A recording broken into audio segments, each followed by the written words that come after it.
Okay, number 3. I met Mike Monday at Rotary. Yes. Okay, I had the opportunity to speak at Rotary Club.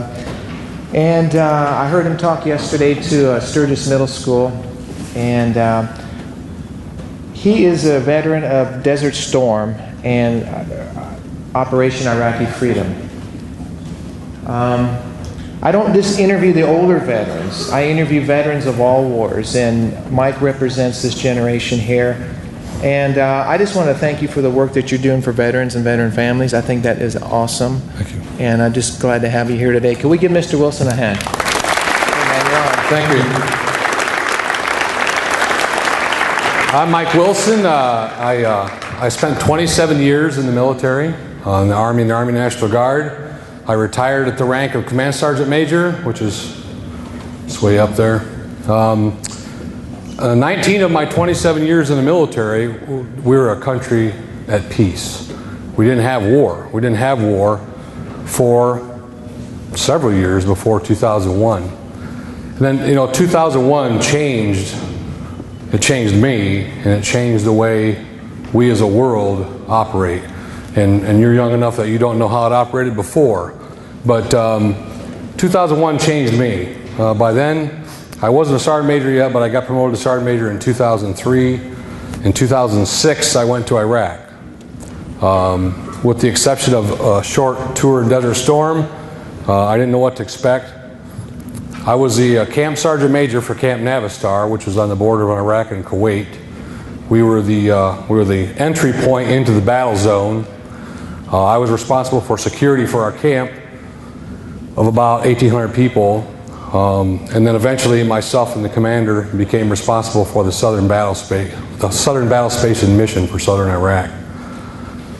I was there about 6 months. I had a non-combat related injury, but it was severe enough that I needed to leave the country and make my way back to the United States and get fixed. Had a pretty major surgery, and I spent the next several months trying to get healthy. I did get back into uniform, but I spent the next year trying to be healthy enough to be a warrior, which I could no longer. Whether they died in peacetime, whether they're retired, whether they're just soldiers who got out, I make sure that their families get all the benefits and accommodations that they've earned and they deserve. And that's no easy task. I talked yesterday to the 8th graders, and since then, arriving in my office this morning, I had a notification of another soldier who had committed suicide a couple of days ago. The horrors of war, the inability to reintegrate back into society, reintegrate back into life was just too much for him, and he decided he no longer wanted to be alive.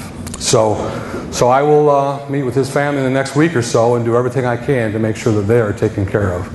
Because it doesn't matter how the service member died. What does matter is how they lived. And that's what's most important to me. So, and lastly, before I go, I don't want to choke up too bad, but I have a son too that graduated Sturgis High School a couple years ago who's currently in the Army. And the last thing I want to do in my life is see his flag get folded. So, I'm in that flag too, right along with all the rest of these guys. I earned the right for my son to make the choice to join the military. He wasn't forced. No military member currently is forced to be in the military. It's all volunteer. I continue to volunteer to take care of soldiers and families, and I will for the rest of my life. That's what the Army taught me to do, and for the rest of my life I'll take care of veterans and their families. So with that, thank you again. Thank you for being patriots. Thank you for being Americans.